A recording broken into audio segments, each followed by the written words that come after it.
So good. This is the stupidest thing I've ever heard. The multiverse is real. Say that again. What's up, everybody, and welcome back to Multiverse Monologues, the podcast show where we like to travel across the multiverses and fandoms that we love to talk about the movies and television shows that accompany those universes. Welcome back to the Marvel Movie Marathon.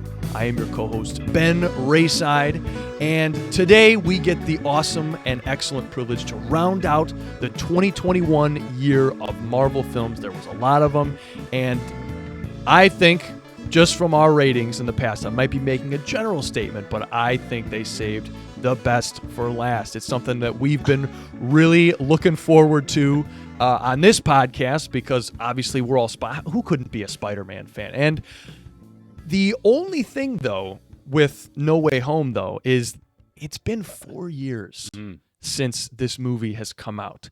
And if you've paid any attention to the internet, the scores and opinions of many individuals have changed. A lot of people were very hot on this movie at the start, and as time has gone on, it's dipped and varied.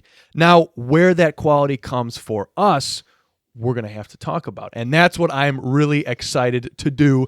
And one guy that I know who's very excited to talk about No Way Home is Mr. Ethan Wetzloff. Ethan, how are you doing? Trying to do better. But I'm glad to be here. This is a good time. It's a good time to sit down, talk Spider-Man No Way Home, because you know what? I love you guys. Okay. I love you guys. You know, Ethan, you are amazing. You know, I just want you to let that sink in. All right, you are no. amazing. I needed that. You are amazing. You know, it means a lot. I needed that. That's great. Micah, are you going to be able to come up with a better zinger than Ethan just did? I don't know. For your intro? Ethan is carrying the weight of this podcast on his back right now, and I bet he's got a lot of back pain. Ethan,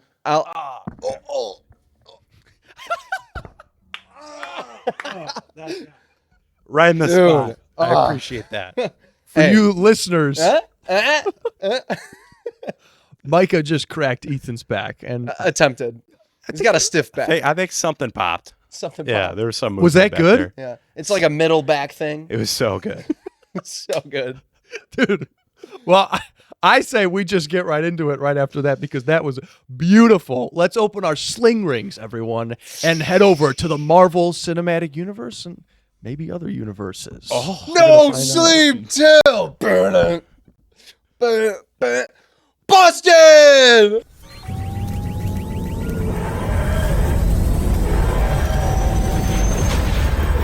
Okay, let's pick one target.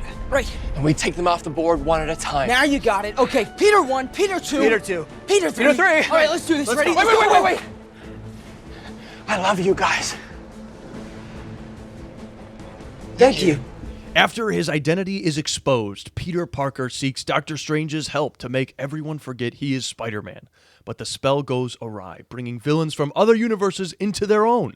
To fix the multiverse and send the villains back, Peter, with the help of alternate versions of himself, Tobey Maguire, and Andrew Garfield's Spider-Man, must make an ultimate sacrifice. In the end, Peter erases himself from everyone's memory, ensuring the safety of the multiverse, but leaving him completely alone. Spoiler alert. all alone. Big time. Dude, no way. That is your plot synopsis for Spider-Man No Way Home, one of the biggest films, I'd say it, of all time, to be honest with you. You said the best? I said one of the biggest. Not one of the best. Okay, got it. I can remember, Ethan, us leading up to this, all of the Marvel stuff coming out, and just every time we would get behind the mics, we would mention No Way Home in some aspect. It felt like there was a nugget coming out every other week about, oh, did you see this leaked photo? Did you see this? Oh, I think Venom's going to show up after Venom Let There Be Carnage. Oh, he's going to be the sixth member that we don't see in the trailer. Oh, those were good days. I remember those days fondly, and honestly, leading up to that, going into the theaters, getting the tickets, staying up late, opening night, it was all an experience, and I look back on that fondly. But like I said at the beginning, it's 4 years later, guys. So I want to know what you guys think, but first I want to know your histories with the film. Ethan, start us off. Yeah, my history with this movie is almost entirely with you two. I know opening night we saw it, and it was Micah's debut film, I think, it was the first movie all three of us Yeah. watched together. I don't want to spoil too much of Micah's experience. I'll leave it at that. And then I think I watched it one other time in theaters.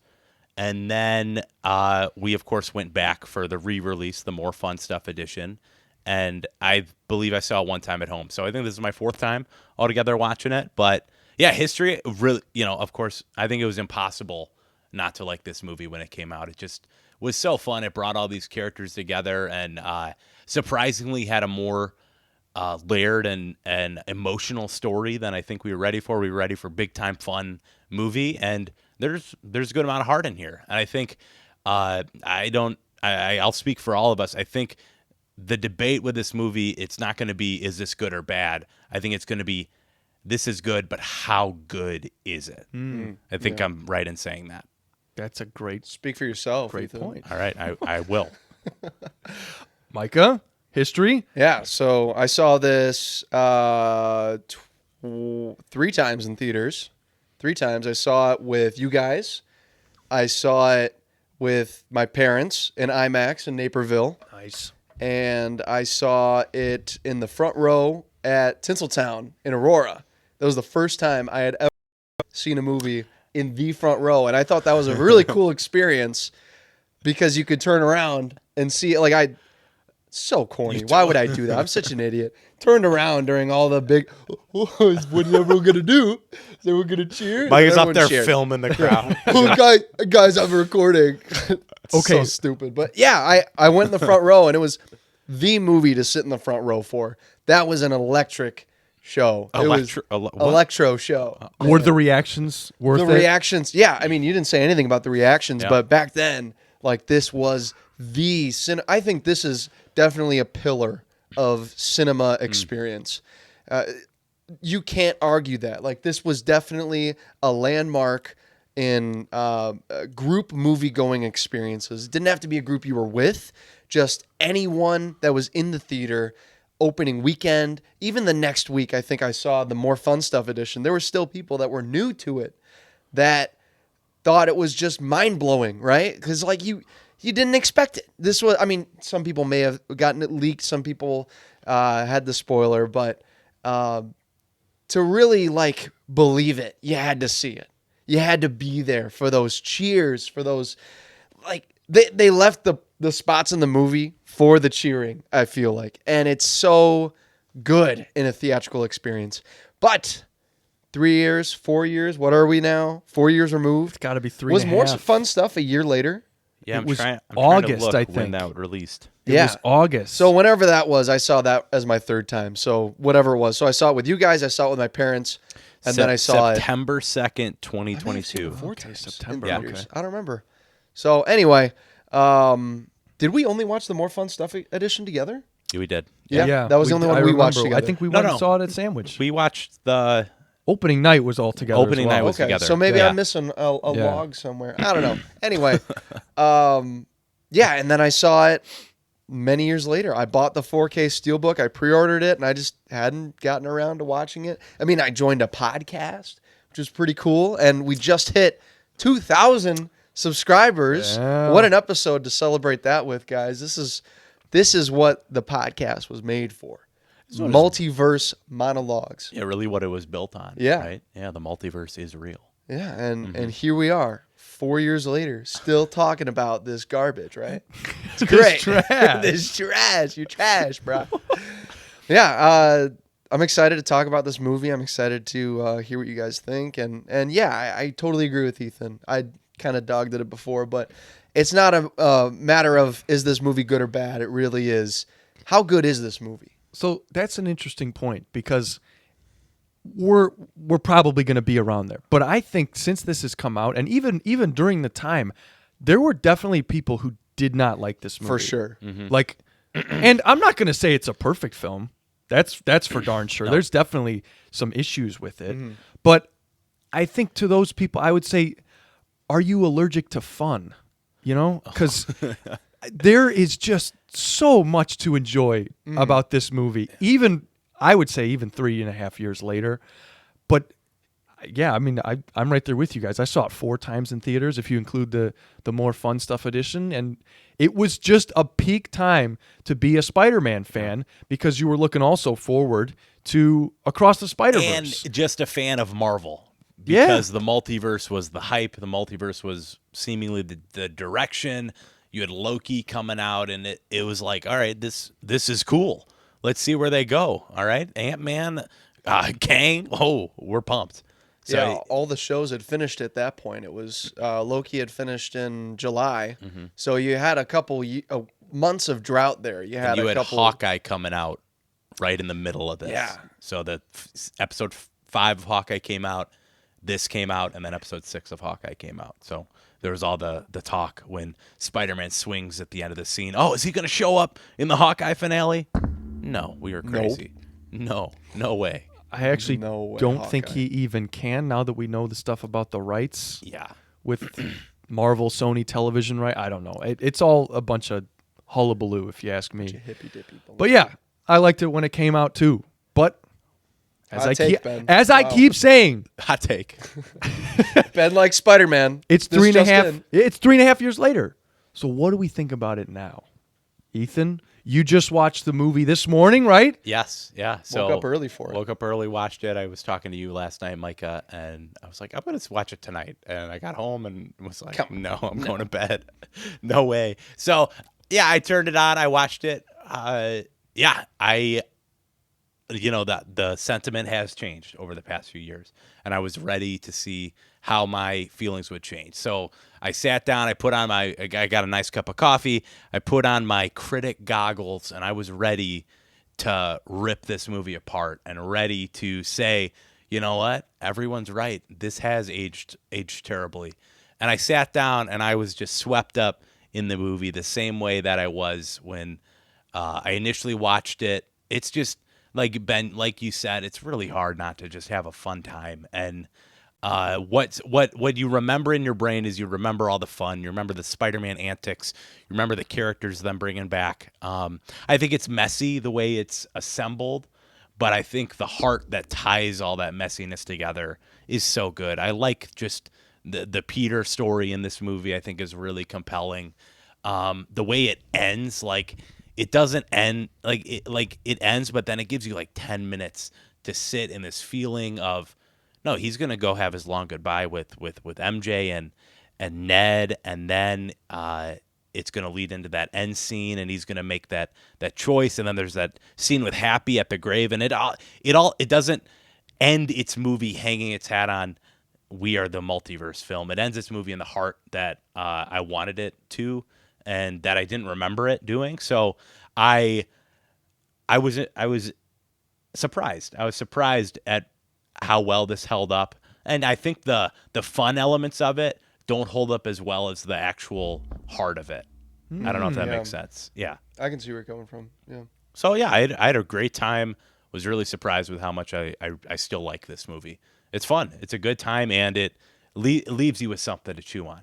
It definitely does. Something that we honestly are still chewing on to this day because, well, we have an announcement and a new release date for the next film, which is coming out next year. But man, it's 2026. That's going to be 5 years since the last Spider-Man film, the longest drought we've ever gone between live-action Spider-Man movies. So that's going to be really interesting to see how they play that. But Micah, you watched this movie just like we all did. So what'd you think? 3 years later. Yeah. I mean, I want to say this movie was just as good. And there were parts of this movie that do still hit. But they're definitely made for the theater. But can you fault a movie for being made for the theater? That's the point of a movie, right? I mean, sure, its lasting legacy will be on Disney Plus or wherever you watch it right now, because it's not on Disney Plus because Sony has weird agreements. But where do you usually watch it, Ben? You watch it on Prime? You rent it? For the last 2 times, I ashamedly have watched it on Prime. Rip, man. Yeah, I think it's on Netflix or something, or it was for a while, and it's like it's going to be bounced around through streaming, and most people will not buy the physical media of this, especially because the 4K Steelbook is no longer at Best Buy because Best Buy doesn't sell them, And why would you buy a normal 4K? I don't know. That was not up to me. But You don't buy any normal 4Ks, I Micah? buy normal 4Ks So what do you, when who, they're on who are you steep trashing right now? So, what's No your- Way Home is a movie that tries so hard to be fun that I think it leaves behind some of the writing that made the original Spider-Man movies and even the new trilogy, or the first two in the Tom Holland trilogy, what made them special. I think it leaves behind some character motivations in the sand. I think it leaves a lot to be desired out of our returning Spider-Man. It kind of shoehorns some character redemption in there with Andrew Garfield. Doesn't really do much with Tobey Maguire. I mean, kind of sprinkles in. There was an extension of the romance between MJ and Tobey, from that original trilogy. But it doesn't. It focuses on Tom Holland, right? And it should. But it's introducing these characters that we haven't seen in 20 years, 15 years, It just doesn't do as much. And I think it comes from the expectations that we had from Infinity War and Endgame. I think it comes from, all right, you're going in Infinity War Endgame. The big thing was, all right, you got to watch all the movies before. You got to know your stuff going in. They're not going to introduce these characters. And they didn't really introduce these Spider-Men either. They didn't really introduce the villains as much as I would have liked. They could just kind of throw them out there and they're like, oh yeah, these are the villains from the old ones. And then they move on. They're like, all right, the villains are together and the heroes are together and then we're going to fight them at the end. And it doesn't work as well as I hoped. Don't get me wrong. It's not a bad movie. This is me kind of nitpicking because it's made for, I hate to say it, roller coaster cinema. Scorsese may have been right. And I agree with him here. I agree with Scorsese. I think you're wrong in that take. I think the heart of this movie, this is Tom Holland's movie. Yeah. And if you focus too much, I think you get just enough of these two characters. And yeah, sure, maybe there's enough, you're left desiring more, but I think that's how it's meant to be, right? This Tobey Maguire's Spider-Man was dead. Andrew Garfield's Spider-Man was dead. And the fact that we got them back at all, that is a win in and of itself. And they gave them something to build off of, and they come alongside our Peter, MCU's Peter, in a mentorship kind of way where they're able to offer advice to him and kind of help him through this loss that he's experiencing of his Aunt May. So I think I see where you're coming from, but I would kind of push back and say that that's not what the movie's trying to be. I don't know. Even with them being kind of the Uncle Ben or mentor characters, it's one scene that they really have a heart-to-heart, and then the next one is the next scene that they really connect is, they got the science scene, right, where they're fixing all the doodads, but then there's like a full-on improv scene, and I don't know, it didn't really seem like those characters, how they were originally written. It seems like three dudes improvising as Spider-Man. See, I would go so far as to say that might even be a hot take. Yeah. Because I think they get them really right. All right, so it gets Spider-Man right there, right? But that's not how you've seen those characters played out before. They've never been this off the cuff. You're gonna see they're in the MCU, Yeah. right? And Yeah. who knows what going to a different multiverse, how that alters your brain. Yeah. You know that the MCU's a little more. So now you're making assumptions about the universe, but they didn't really establish that. But also, I would say that time has passed in their universe as well. Like, I don't know how much time. I guess you can go from Toby. A lot of time has passed. Yeah. So let's do this. So, me and you, famously, we like where the Last Jedi, takes Luke Oh, here we Skywalker. go. So why now, if the Last Jedi can make a choice that is so drastically different from the last time we saw Luke, why can't they do that with Spider? And it's not even that. It's like they're a little funnier. Yeah. Why is that not okay?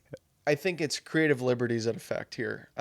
Both in The Last Jedi and No Way Home, they both take their main characters different ways, right? And that's totally I up would to them, disagree, right? though. I don't think they are taken I in think different ways. it's let's throw some Ragnarok improviness and let them riff off of these few topics. All right, we got the organic web fluid, we got the back thing, Who knows these characters better than the actors that played them?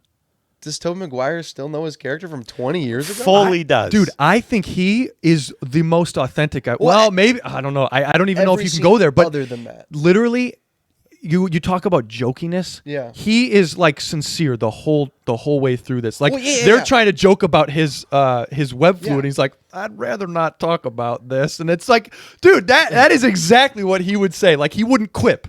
I don't even think he has like a major like quip in the movie at all. It's just completely sincere guiding these other two who I make. think he had one while he was swinging around. He Statue may of have, Liberty. but he is so sincere and Yeah. straight faced, especially like he Andrew Garfield in the science scene. He's trying to brush off. I don't have time for Spider-Man stuff, and he was like, "Well, I wouldn't give up hope. Yeah. You know, I wouldn't give up hope. Me and MJ made it work, and." I don't know, dude, the way that they play off of each other, it just works so well. Yeah. At least to me. Well, to wrap it up, just kind of felt Yeah. like they showed up 15, 20 years later, and they're a new interpretation from the same person of what that Spider-Man should be. I mean, that's... Yeah. But I don't know. That's a minor thing. I don't know why it went so long, but yeah. No, it's an Yeah, interesting take. and then- it definitely is. To end it off with a cliffhanger, and we don't see anything for 5 years. I mean, that's huge. How's for that a MCU. cliffhanger? A cliffhanger? No. Cliffhanger of he's alone in a city, Yeah. nothing. Right? He's got to start from scratch. But that's That's not really new for that's a positive. That's not a cliffhanger. That is this is the launching of a new Yeah. story. Yeah, but Yeah. It's a what happens next. Yeah, but it's different than like Sure. Into the Spider-Verse 2. Like that's a cliffhanger. This is The cliffhanger is he's got to What- pay Yeah, rent next right. month, and that's The cliffhanger is the audience knowing that there's going to be a Spider-Man Yeah. movie, and then there's 5 years where we genuinely do want to see more of this because the movie acts as the finale to a 3-movie origin story.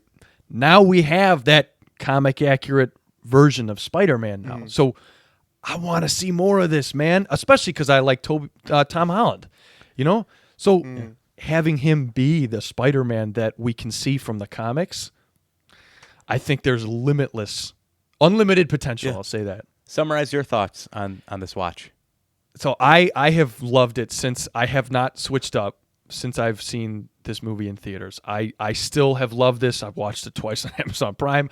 Still, I think it is my favorite Spider-Man movie. And this rewatch, I got to see it on my TV. I watched it in 4K this time. I did not watch it on Amazon. Nice. So I was able to, I think, actually, to be honest with you, the detriment of this movie, because the better you see it, the more you realize, I don't know, there's a lot of green screen. There's not a single real shooting location in this Yeah. whole Dude, movie. have you seen Infinity War since? Like, I showed you some of Yes. those clips. Like, Yes. the heads on the Iron Man suits are rough. So, and I agree. Like, you can't really take it in your viewings in the theaters because you're just being overwhelmed by how awesome this is.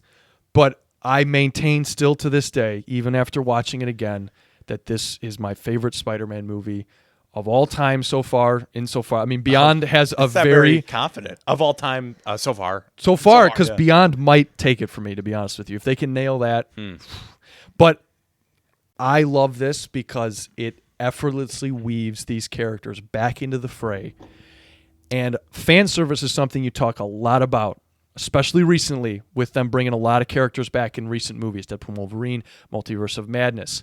And this movie does fan service better than any other movie that I have ever seen in my entire life. I'm willing to accept challenges on that. They authentically bring them back, like I said, but they carry on their stories.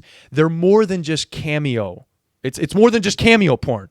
It literally is a continuation of, hey, now we know that Peter and MJ, they worked out. Now we know that the Peter from the Amazing Spider-Man universe, he has literally been living in despair. He's like the Peter Parker we see in Into the Spider-Verse. He lost his MJ, his MJ, and he's not been pulling his punches. He's had a rough life, and now he wants to help our Spider-Man, who, in my opinion, has the best story here. Tom Holland's given his best script. I love everything they do with him, but the main thing that they get so right that just tickles an itch in Ben Rayside's brain is the end of the film where he goes and talks to MJ. Whenever cinema does something like that, where a character knows a whole lot more about another character's past, it is fascinating to me. A prime example of this is in Lost, the season finale of Lost, where characters start to realize who they truly are and who other characters are, but those characters don't know who they are. I'm probably not explaining that right, but you know what I'm talking about. You're not. I know what you're get talking. it. He's talking about the series finale. But I love that you bring up Lost because you always love when you bring up Lost. the same, the way Giacchino plays the final theme when they're chatting. It's very reminiscent of all of his Lost scores. Yep. So I love that you made that connect, and maybe that's why it's the musical score that connects you to it. I love that. If you haven't seen Lost, like I know a lot of people haven't seen it, go back to It's a Wonderful Life, one of the most famous Christmas movies ever.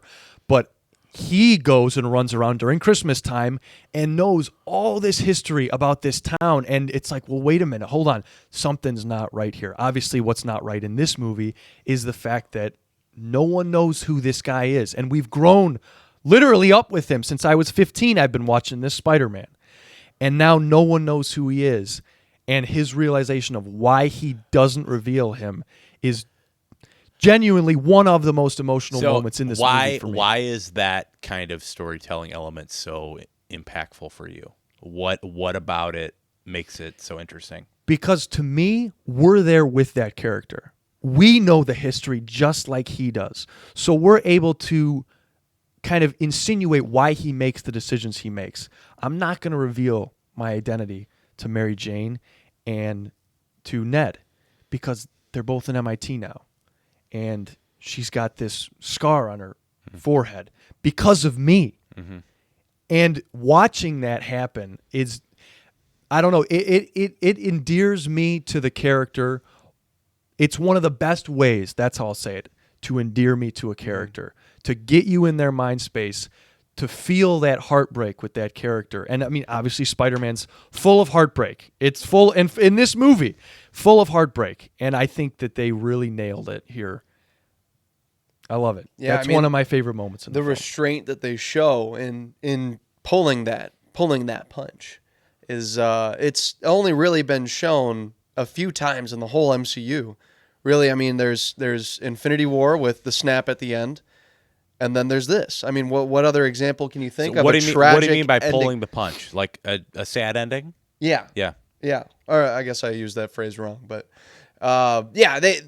Infinity War, there was the snap, and then this, there was that. What other tragic endings have there been in this whole watch through? I would say Endgame is kind of tragic. Well, yeah, Endgame and I mean, Infinity War. Guardians 2 sends off Yondu in That's a beautiful true. way. That's Yep. true. Yeah. Good pull. Yeah. And then we'll have one in Guardians 3 again before the dance finale. Yeah.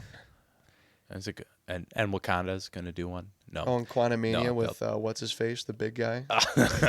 I guess to round it out, they give Tom Holland's Spider-Man the best story here, and I love that they chose to do that because they very easily could have made this movie cameos, the movie, and remember this, and it does happen from time to time, but I think they do it really authentically. So I still maintain I have that same. Yeah. Before we here. dive into like more of this movie, Micah, you had kind of mentioned how this movie kind of I would argue this is the best of this Tom Holland trilogy, but you had said that you kind of lose some of the writing that you liked in those early two. What specifically? The early, I guess, really, Homecoming was my highlight because that was my favorite of these three, and it was, or not my favorite of these three, but it'll probably be second place.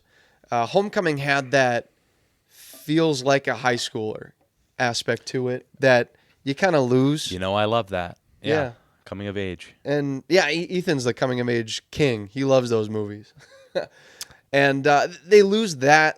Now these just feel like MCU characters. Sure, they're in a good, like, emotional state, right? Like, they've got this drama going on with Aunt May dying, and then these villains coming in from everywhere, right? Like, it's a good script, but I'll say it again. these Spider-Men just don't feel like how they were in previous movies. To me. That's an interesting take. Yeah. But totally, I agree. In the trilogy, this one does stand out in a big way. You know what? Maybe it's because Tom Holland's Spider-Man has changed since he fought a war in space. I mean, that'll change a person. So it is interesting to see. Okay, how did this movie maybe change? Because when No Way or Far From Home ended, there's no way that this was the direction they wanted to go. They set him up. They reveal his identity, and the identity portion kind of feels like a stepping stone in this movie of trying to get all these characters together. Right? Listening to John Watts' interviews after this movie, he was like, when I took on this trilogy, I wanted a sophomore year movie, I wanted a junior year movie, and I wanted a senior year movie. That was his initial vision. This isn't that. This isn't a senior year movie. Yes, he's a senior in high school, but that is a very, very, very small part of it. So I do wonder, what if John Watts got to make his third movie and then they did this big grand finale? I don't know. I wonder what that movie would have been. Yeah, it's a Spider-Man movie first, Peter Parker movie second in some ways, but then also it's got some of the best Peter Parker moments. It's like, I don't know, maybe it's more like they set out to make a different movie. I'll agree with that. I'll agree they were like, all right, we know what we want to do with this multiverse thing. Let's make a story around that. Let's get all these characters together. And I mean, if that idea comes in your head and it's like attainable, you have to jump on this. Yeah, like, I mean, like you call I was watching Toby. He's like, I was waiting for them to call me for years, and they did. And of course, right, sitting by the phone, because that when the rumors started happening, like, okay, this guy, they're bringing all 3 Spider-Men back. You think, well, I've seen Toby lately in the media. He does not look like a guy who is in a good place to come back to Marvel or even to be around people. But no, he seems like he's in an okay spot. And right when he got this call, he's like, I was ready to come back. So you got to imagine if you're like, okay, yeah, we have this story here, but Toby said he's in. Willem Dafoe says he's in. Yeah. You're like, we have to. There's no, like, you can't blame him. If this was possible, and clearly it was, you had to do this. Tobey Maguire kind of got a bad rap from the media. He kind of got Macaulay Culkin for a while, where he had like one bad PR incident. It was the car one, right? The car one. He's just famously hated paparazzi for a long time. I mean, Which even in I think. I saw a magazine article from before he was interviewed, or before he was he was interviewed for being hired as Spider-Man in the original movie, and it was like, what would you do if you were president? And one of his things was he would ban paparazzi or kill paparazzi or something like that. And yeah, he's always hated paparazzi. Can you blame the guy? That must be a Honestly, hard. Get out of the way. Like, that must be a hard life. You're running around and people just taking photos of you. Yeah. You can't go anywhere in peace, you know? Dude, and his whole character, half of his character is about taking pictures. Gosh, that's his job. That's not very on brand. I want pictures of Spider-Man. How do we feel about the villains' inclusions in this? Because you make a good point. It's rushed. And you can definitely tell because they didn't get they did technically get Riz Ifans and Thomas Hayden Church back. They didn't. They got him back for their voice. They Zoom called them and said, all right, read these lines. And then we'll get the stock footage, mirror it, increase the saturation a little bit, and throw them in the Statue of their Liberty. human shots at the end, too, reused. Reused both from of their them. films. It's definitely like a reversed of him turning into Sandman. Yeah. Same with Riz Ifans. Yeah. You know, Lizard. Yeah. So here's my question. Would you rather have not had them in the movie and just had Electro? Was it really an option for them? Electro, Green Goblin, and Doc Ock? Would you rather have not had them? What if they didn't have those two and they had Rhino instead? Then we'd have a better movie. Paul Giamatti, dude. Paul Giamatti's Rhino. Oh, then we wouldn't have got the great scene on the bridge. I fought a guy Or with a even big- Venom. One of the They had Venom. One of the Harrys, bro. One of the, new Goblin. Oh, Come that on. would be good. Yeah, I mean, So would you rather have not had them in the movie altogether? Because I know that is a pain point, and it's like just painfully, they added those in last minute. But Well, I don't know about last minute, but it's just, okay, yeah, they're here and they're contributing something. It's so evident. Like I noted this. I'm like, wow, the Raimi villains carry so much weight. They are just so superior. Even though Thomas Hayden Church isn't like really in this movie, I still think his character carries over well from Spider-Man 3. I like where they bring him in at, but yeah, Alfred Molina and Willem Dafoe, they do all the heavy lifting here, and it's so evident. Could have been just them, honestly. I mean, I could have seen just them and Electro, and you would have had. But I do a like similar movie. that element of he has to go hunt all these villains down. I think that's really cool. That's why they need to be there. Yeah. Because it gives it a bigger scale than just, oh, well, why did just these three guys get in here? You know, the best villains from the movies, I guess. If you want to consider Electro the best villain from The Amazing Spider, I probably would say that, actually. Would say Electro's the best villain out of the Amazing Spider-Man villains. But the competition is not high. Yeah. As they had. I think retrospectively they would have put the other two physically in the movie too, but either because the budget didn't allow it at the time, they didn't know they were going to make $1.5 billion because there wasn't that much money floating around. Like What? from Wasn't this $2 billion actually? I thought it hit $2 billion. oh yeah, re-release. just about $2 billion. Yeah. Wow. So, but they didn't know that going in because there were a bunch of stinkers just before this. They thought COVID killed theater going experiences. They didn't know. So I mean, I don't blame them for pulling back that a little bit. And I don't even know. I don't know if talking about they don't have enough money. This is Marvel. This But is the MCU. the other explanation would have been COVID. I think COVID limited how many actors they can have on screen. And I mean, most characters were already 6 feet plus apart because of that. True. COVID and the fact that they're trying to keep this secret. Mm-hmm. You know, like you shuffle Thomas Hayden Church out of nowhere. You shuffle all these dudes onto a plane and fly them out somewhere. You're gonna know. Yeah. Like people are gonna notice. And it was funny. They didn't say. I was watching the special features. One of the actors, one of the two guys, it was either Toby or Andrew, got injured during filming, and they had to take him to a doctor's. And the doctor got a selfie with him, and they had to track the doctor down and have him delete the selfie. Yeah, that's crazy because they're like desperately trying to keep this secret, and I think that's a good part of this. And I don't know if it's a natural segue, but this is the worst kept secret in history. Oh man, the set photo from Andrew Garfield went around like COVID did. I mean that. Do you guys remember that Indian trailer for this movie that didn't had see it. the lizard head Getting his head kicked. Yes. kicked, but no one was there to kick Oh, yeah, him, yeah, so yeah, it I was saw literally just the lizard moving. So everyone's like, "What? Hold happening on." here? But dude, you can't fault the marketing team here. Keeping them a secret was the best thing that they could have done. Because I think I drummed up remember so much hype. Yeah, I remember there being like Sony doesn't want to keep them a secret, but Marvel does want to keep them a secret. Like there was this fight between the two studios, but I think that them not revealing it generated so much like they're in this movie, right? They're in this. Are they in this? They better be in this. Well, because even breaks. you get like halfway through the movie and you're like, they're of course going to be in this, but are they going to be in this? Yeah, you Right. got to wait halfway through it's literally an hour 15, right? Into the movie, and then the portals start showing up. And it's such a huge tonal shift from there on. Like the first half of the movie is a very different movie from the second half. Yeah. To its detriment, would you say? I think so. I remember on rewatches, I was slugging through the beginning. Just like, oh, let's get on with it. Let's move, you know?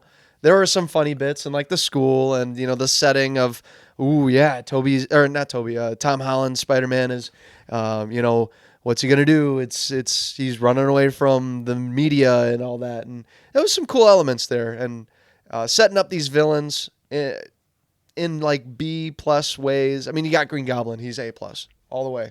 But Sandman for me is the weakest main villain for me. I mean, Lizard is basically non-existent in this, but Sandman for me is my biggest complaint because of who he is in Spider-Man 3. Yes. Yeah, that's his good. whole That's fair. motive is for getting money to heal his daughter, right? For the treatment. And then he just gets swept up in you know, Venom's But that's stuff. still very much a part of this. Yeah, but He's why like, He does is mention he, his daughter, yeah. Yeah, a little bit, but then he still teams up with the other villains to. Because that box is his ticket home to his daughter. Right. Yeah, but He's he gotta didn't. get I that. guess he didn't know that he was gonna. Yeah, whatever. Sure. Does he die in that at the end? He flies away at the end of 3. Oh, yeah. Yeah, so he doesn't die. right. So he's the only one out of all these villains that doesn't die. That's why. And they didn't bring that up I at think all. it would have gone a long way if they actually had Thomas Hayden Church. Because Lizard, you can keep Lizard the Yeah. Lizard. But in the movie, even in Spider-Man 3, he transitions from sand to It being a was just human. And so off. you can. That's the weakest. I agree. That's the weakest villain in this. I don't know. So it's interesting what because the movie's like, okay, the spell is botched, and then these guys who, it's debatable when they all learned who Spider-Man's identity was, even if Electro ever did, we don't know. But also it opens the door to a multiverse, because it's very possible that the Jamie Foxx in this movie is from a different multiverse. And I feel that. You feel that tonally. So you don't know the exact multiverse they're pulled from. And we know that they definitely go home to a different multiverse if Peter is successful in saving them, right? Willem Dafoe, Green Goblin, goes back to a multiverse where he doesn't die.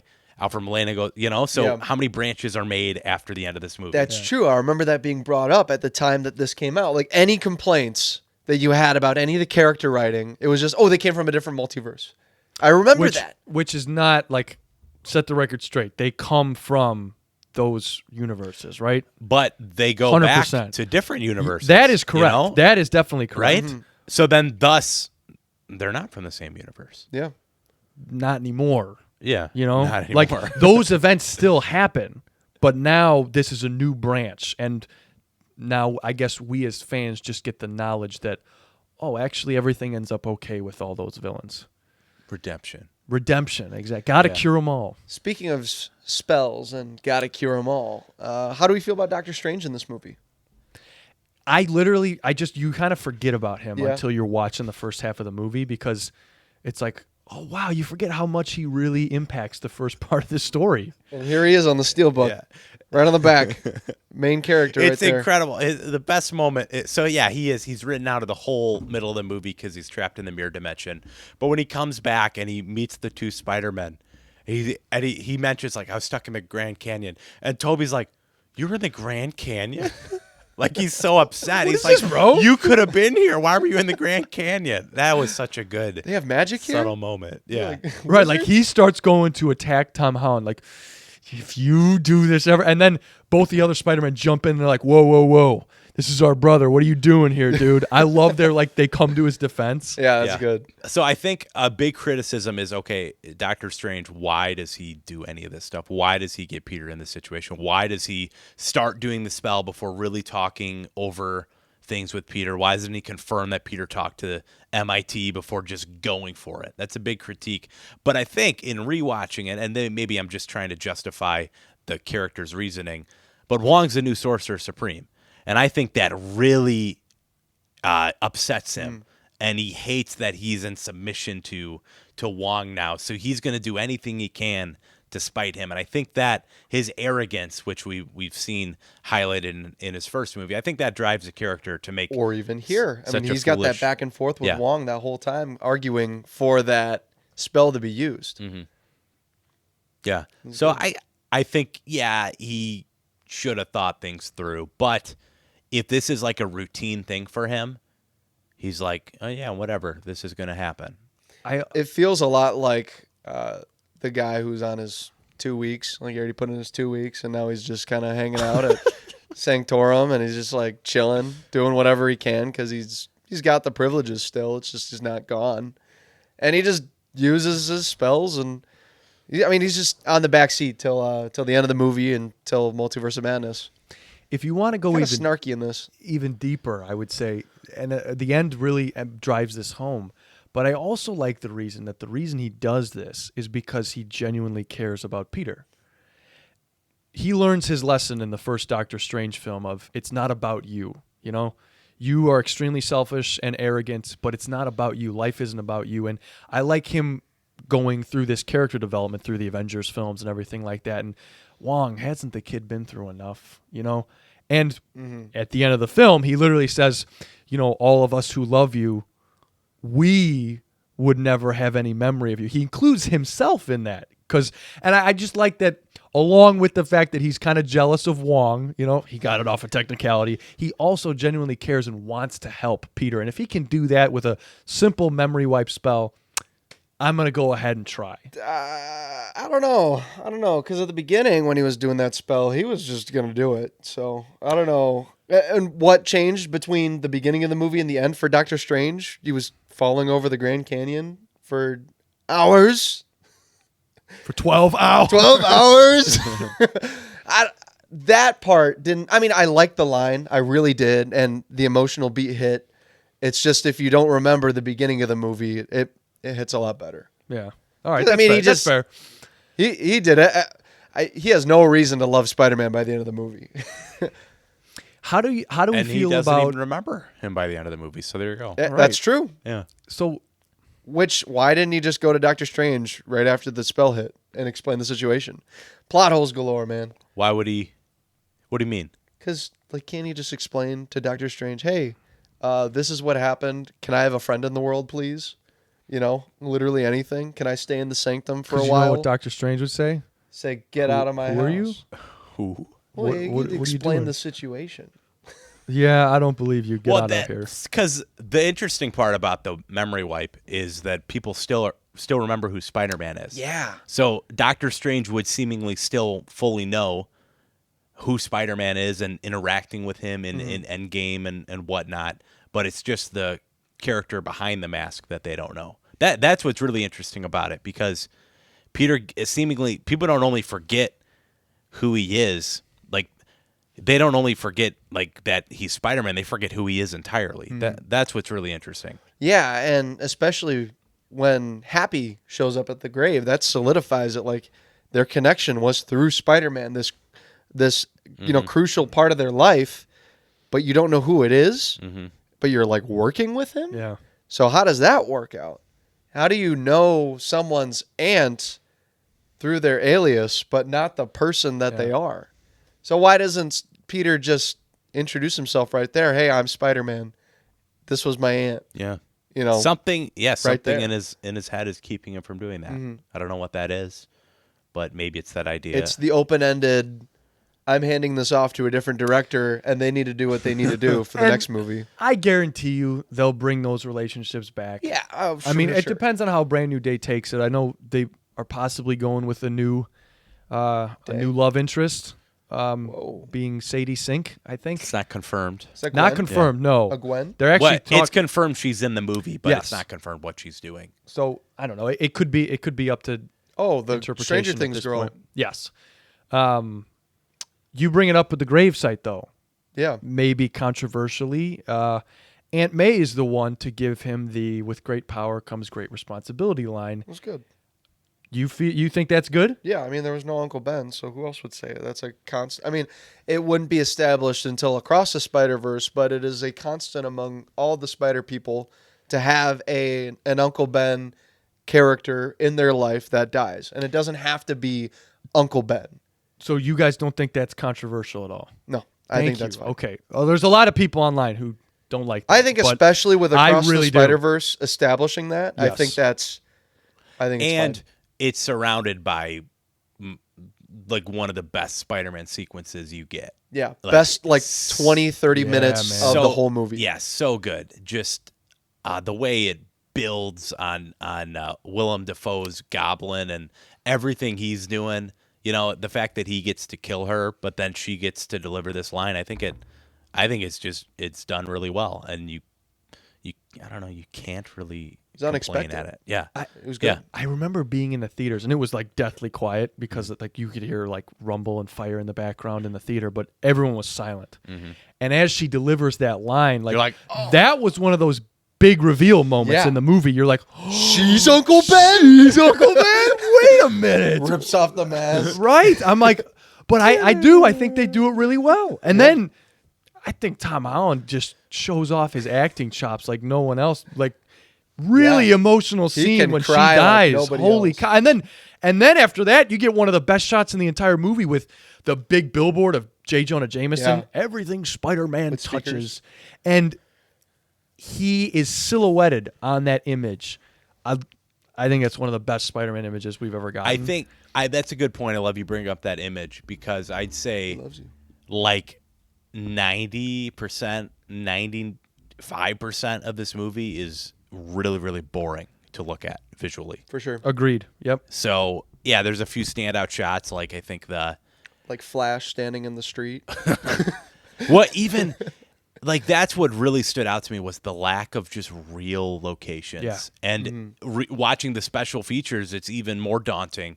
Like, oh, they're literally standing on like even the great sequence with Willem Dafoe where he's like, that's some neat trick. That is entirely green screened in. Serious? That entire Happy's scene is, apartment? yeah. Dang. Holy cow. That's And what it's such a contrast from literally every other Spider-Man movie not feeling like that. Yeah. So I think that does stick out a ton, and we kind of mentioned it, but I think it is a big, big negative of this movie. Yeah, a couple weeks ago, I watched The Impossible. I don't know if you guys have heard of that one. Okay. Tom Holland's first movie. Really? He can cry since then. Is that who's the lead in that? Is that it's Ewan McGregor. Ewan McGregor. Ewan McGregor. Really good movie. And I watched this movie with Rebecca. I watched that too, The Nice. Impossible. And I think 3 times she said, "Why is Peter's aunt so hot?" Your Really? wife said that. My wife said that. She didn't even. I didn't even have to say it. You know. All right. Usually that's me, but She's allowed to say it. yeah, she's Marissa like, "Why Tomei, is?" certified hot, according to Becky. Boom. I'll Got throw it. that in the thumbnail. Certified hot. Certified hot, Marissa Tomei. Okay.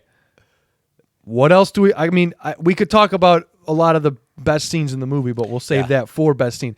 Something. I mean, we didn't really get into how great Willem Dafoe is, but maybe we'll save that for favorite character. But I mean, he is phenomenal in So this. good. Like what a Really good. what a win bringing this guy back, and not only bringing him back, but I think bringing him back in the best way we've ever seen this character portrayed. Some of the best Green Goblin scenes. Yes. Period. Yeah. Best look for Green Goblin. I think Yes. it might even compete with his original costume. Dude. Like that's so The good. hood, the tattered hoodie on Yeah. him mixed with the green armor. Come And on. his face is just so perfect. Yep. That's and Green Goblin. under talked about element because de-aging is always crapped on. He's de-aged in this. His and- doesn't look as bad as Alfred Wow. Molina.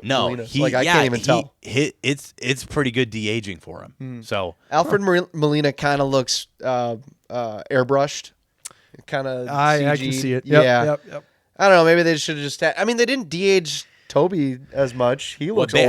I don't think they didn't de-age them at all because they're pulled right from the same timeline. Yeah. You know, they've aged in real time, I guess whereas Alfred Molina Goblin would have died. That's also interesting too, how these characters end up where they are in the timeline. You know, that Yeah. Don't think about it too hard. I The will. movie. I'm trying not to. That is kind of the thing. Like, I would almost say that you have to adopt that mindset with this movie, because That's the whole if point you of this really do try and think very hard about this movie, I think you just, whether you're right or wrong on how you're thinking, you are going to have a worse time. Even if you're trying to work out how it makes sense to you, Yeah. like, all right, well, let me try and justify this character motivation, or let me try and justify where this character is going to end up at the end of this movie. Even if you are trying to do that, you're going to have a bad time. I think you just need to let the movie. This is one of those movies where you let the movie do its thing. Endgame has the same. You can kind of adopt that same mindset there with the time travel element in Endgame. They kind of explain it though. I don't know. I don't want to say this is a turn your brain off and watch it. No, I just wouldn't think say that either. This is a theater going in the best way possible roller coaster This is movie. you like fun, right? Yeah. You like fun. Come Yeah. on, and yeah, Let's just have a This fun is time. the most Let's do fun it. Yeah. that I've had. Like, even now, I'm still in this rewatch laughing at a good portion of this movie. A lot of the jokes still hit. Are you just going to go to battle dressed as a cool youth pastor? Yeah. Love that scene. So good. The banter between the Spider-Men, especially on that, maybe we'll talk about it in favorite scene, but the banter between them, I want to fight an alien. Like, dude, can we just pause I'm right still there? just getting over the fact you were in space. Yeah, right. Dude, it's so good, man. I love that. So, do we want to get into favorite scene, favorite character? So It's very easy to kind of play the hits when talking about this movie, but do we have maybe a critique that wasn't already said, like our biggest critique to throw at this movie that hasn't been stated yet? My biggest one was the fact that it is ugly. And there are so many like really close shots of characters' faces, and it's like, I want to see like a long shot of a character and not just like far away when they're CGI. Like, I don't know, it just was like, all right, but then I have to refreshing to see that in the rain scene and all that. I have to contend that though with the fact that if they did film on location and they did spoil this whole movie, would it be as fun on the theater experience? Would it be as huge and hype? You know, probably not. You know, they did the same thing for Infinity War and Endgame. It's just with age, you'll never be able to redo that. Yeah. So what would I have? I have to juggle that. What would I rather have? You know, cinematography wasn't as great. I agree. No, it was not. That's my biggest critique. But we already talked about that. And so we've already talked about mine too. It's just my character gripes. But theater. It's the theater experience, the suspension of disbelief. Yeah. You're supposed to do that. Yeah, I think a big critique for it's kind of echoed in the fact that it's ugly and they didn't use real shooting locations. But so I'll just loft a quiz over to you guys. What is something that's been a big character in the earlier Spider-Man movies? Just a thing, not a person, but a thing. You know, that's been a big New York. New York. Yeah. I think the character of New York is the worst it's been in any Spider-Man movie here. That's true. Yeah. It's not even prominent. Like, this could be any city. But this is New York. This is Avengers and City. I think filming COVID, it is a detriment to this. You feel, they're at the Statue of Liberty, but it's the most green screened thing you'd ever seen. You don't feel the brown New York screen. character, That's brown fair. screen, whatever. Yeah, that's fair. You don't feel because it's bronze screen. Yeah, you don't feel that character, and I think that is such a big chunk of this movie that is missing. Is I do lose the realness of it, and if you just filmed a few shots on an actual New York street, I don't know how much that would add, but I think that'd help a little bit. That's fair. I'm glad they at least included the reason why with great power comes great responsibility in it, was because he could have chose to not cure these guys. Yeah, that was good. Very authentically Spider-Man. Yeah. Great motivation. There's been a lot of talk about an authentic Superman being in theaters right now. I think this gets Spider-Man pretty authentically right. Yeah. Authentic and genuine, I think, is important to say. Yeah. Right, yeah, and it's good. You know, they set up naturally written. Yeah, they set up the rift between him and Doctor Strange pretty well with that. Like, no, they're all going to die. I can't do that. One of the best visually mirror dimension things too. I think that was really solid. Yeah, good. It's fun. I can't imagine the VFX workers, the amount of work that they had to put into this movie, man. None of us brought our Eye of Agamotto's. I mean, it's not in the movie, so I mean, it is. He's wearing it. Oh, he is. There's just no time stone. That's right. But I love that. I love that he does wear it. There's no time stone in it, but it's just so drippy. It looks so good. It is. He had to rent the whole costume. He couldn't just leave a bit out. All right, gentlemen. Out of all of the characters that are in this movie, I know who returning or new, what is your favorite performance character? DODC agent. In this No, he's movie? better in Miss Marvel, so I won't talk about him here. On that, I will agree. Ethan, go Marvels. ahead. Favorite Excuse character. you. Favorite character. I Charlie Cox Daredevil. I'm not. And why is it Charlie Cox? We haven't mentioned Charlie Cox, but he can't possibly be Really good lawyer. He's a really good lawyer. He can't possibly be my favorite character in this. I'm sorry, Dude, he's in a if it was the single more scene. fun stuff edition, then you could have used True. because you had an extra scene. But I do love that scene where it's like, just he's like, I'm not going to reveal my identity, but just on instinct he catches the brick. Just it's like his itch. with believe He spelled has to. wrong on it. Yeah, he's like, oh. What's funny about that scene is that was initially a snow globe that was thrown through the window. So when you see Charlie Cox catch it, his hand is round, but they CGI'd into a brick. Oh, I kind of just thought he grabbed it on the end of the brick. You could think that. Yeah, because he's a really good lawyer. Yeah. Favorite character? I hate doing this. I'm going to go Willem Dafoe.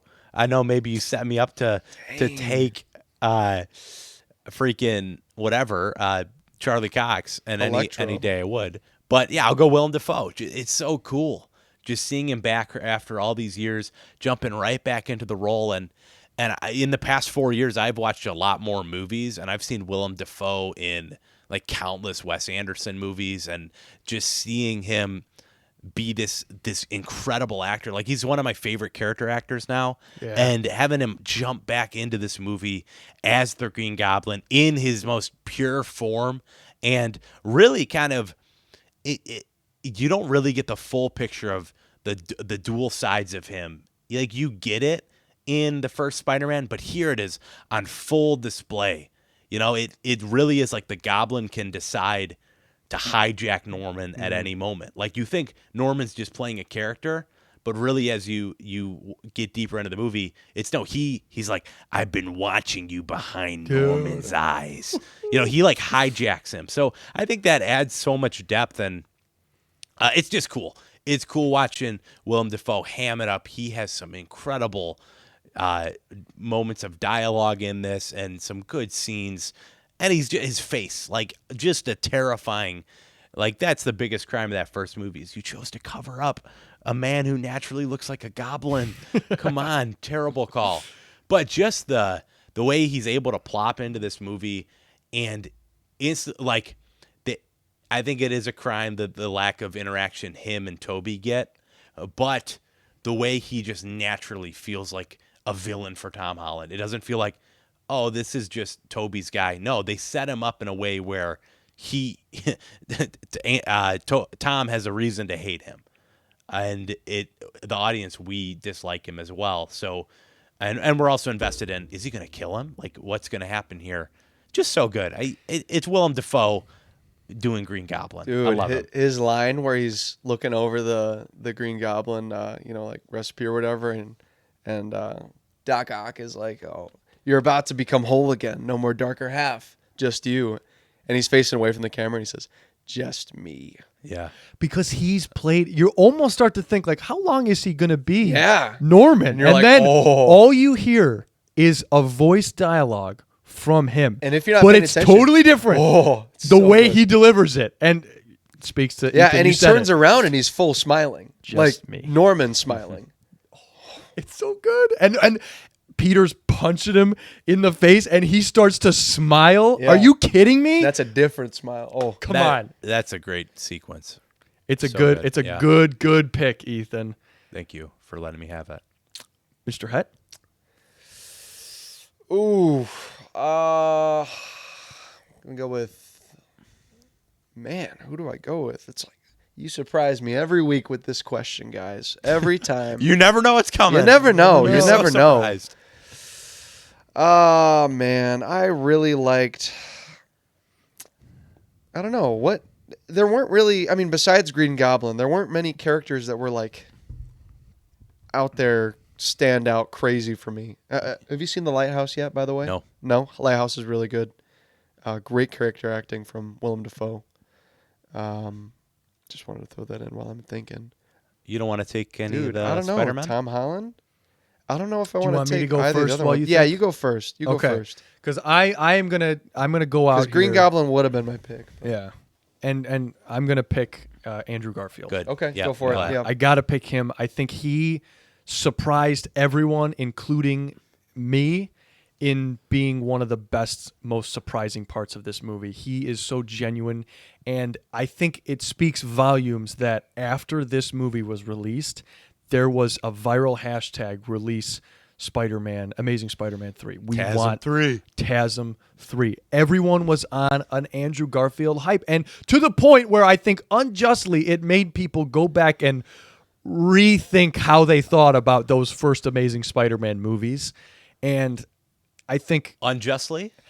maybe a little bit unjustly, Yeah. because he is good, and I think this is the best movie where he plays Spider-Man in it. But he just exudes charisma. Every interaction that he has when he gets on screen, like crawl around, dude, it's What? Just hang in there. and then when he starts and notices, wait a minute, that's another Spider-Man right there. And just the interaction, like, you almost have to pinch yourself and think like, wait a minute, I'm watching a scene with Tobey Maguire Spider-Man and Andrew Garfield Spider-Man, and they're talking with each other about the places where they like to go to be alone. Is this real life? Are you kidding me? And then he goes on the journey that he goes on throughout this film and endears us to him. I lost Gwen. She was my MJ. Yeah. Super emotional. And then he gets redemption by saving MJ in this movie. Are you kidding me? All is better. How do you write that? And he plays it so well. There's so much emotion on his face How do you when write he that? catches. You just do. Type it. Like that is like the most Reddit-y, oh yeah, she's gonna fall. Oh, have Andrew do that because he didn't catch. Wait. Have Tom try, and then he gets knocked out of the way. It sounds so much like a fan fiction, but here it works only because of how great an actor Andrew Garfield really is. So he's great. my pick. That is my favorite character in this movie. I recommend you watch Tick Tick Boom was really good. Yeah, I think it's debated who the best Spider-Man is, like who plays the best Spider-Man. But I think if you like assemble everyone's work, the best actor to ever play Spider-Man is easily Andrew Garfield. Agreed. So anyway, You would not agree? Micah would not agree Tobey with that. Maguire hands down. The actor. Yeah. Outside of Spider-Man. Oh, just like actor. as an actor. Oh, as an actor. Yeah. Yes. Oh, okay. I thought you meant as an actor. No. Yeah. Okay. Oh, that's where the confusion was. Yeah. Okay. Duh. Yeah. No, I see where you're going with it. I totally agree with you. Yeah. Yeah. I mean, have you seen Brothers? I haven't, but I've seen enough of Andrew Garfield to know that. Yeah. Andrew Hacksaw Garfield Ridge is really just good. that good. Yeah. Andrew. I agree. Okay. So, in my time of explaining, do you have a pick, Micah? With my gripe being that I didn't like the characters writing as much, I guess I just have to go with Tom Holland because he gets the most character work in this, and it's the character work I agree with the most. I think it's he has the greatest logical progression through this movie, and I love how, I mean, it's sad, but yeah, the death of Aunt May, the loss of his known universe, everything's changed now. Really great stuff. The ending I thought was, I think they held that out a little too long, but in the theater, that moment you could have held there forever. And that's what I'm talking about when I say theatrical experience, because those long drawn out moments don't feel like long drawn out moments. They feel like, oh, I just want to hold on to this moment forever. I just want him to stay there and confess everything he's thinking about to Zendaya right there before she goes off and records Dune. Yeah. I think it's really good. good. Good that you mentioned in Zendaya. I think it's good to highlight that their relationship. She and Ned still felt like high schoolers. I do want to say that, and they felt like, their whole motives were we got to get into MIT. Even Peter in the beginning does feel like a high schooler, though. Like when they're on FaceTime together. Yeah. Oh yeah, I'm like, 100%. That's high school right there. He has to grow up in this movie. That's why he grows by up the as end, soon it's as the like villains show up. he has to become. He doesn't have Aunt May anymore. He doesn't have his friends anymore. Now he has to make his own way in life. Yeah, and I that's honestly what people love. He's the too most mature about it, for but those people. Get He's him out of outgrown here, them. chumps. Yeah. I think if I had to highlight 3 characters from this movie, I think we just did it. Yeah. I think those are the 100%. 3 I wanted represented. One thing I would like to say though is that if he were full on high schooler characterization, that ending would hit just as hard, even harder, because now it's this high school kid. Alone. He's alone. The innocence is what made Tom Holland's character so endearing, right? Part of it. And he kind of just grows up in this movie. It loses one trait from what I liked about his character. Yeah. Well, I think that was the point of this movie, though. It was. Yeah. Leading him into this life of being alone. Yeah. Which, okay, all right. That's fair. That's fair. Tom Holland, excellent. Favorite scene, though. There's a lot of good ones in this movie.